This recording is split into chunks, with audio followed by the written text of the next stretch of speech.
ಇದ್ದೊಬ್ಬ ಮಗನು ನಿನ್ನ ಮಾಡಿ ಹೋದ ಒಬ್ಬಂಟು ಸುಖವು ಸಿಗಲೇ ಇಲ್ಲ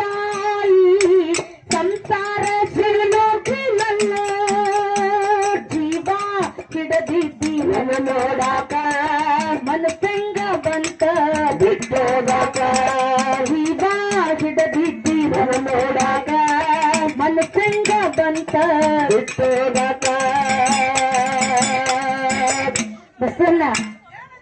ಆ ತವ್ರ ಮನ್ಯಾಗಿರುವಂತ ತಾಯಿ ಸತ್ತ ಮ್ಯಾಗ ಆ ಹೆಣ್ಣು ಮಗಳಿಗೆ ಸುದ್ದಿ ಮುಟ್ಟಿಸಿದಾಗ ಆ ಹೆಣ್ಣು ಮಕ್ಕಳಿಗೆ ಹೆಂಗಾಗ್ತದ ಹೆಂಗಕ್ಕದಿವಾ ನೀ ಸತ್ತ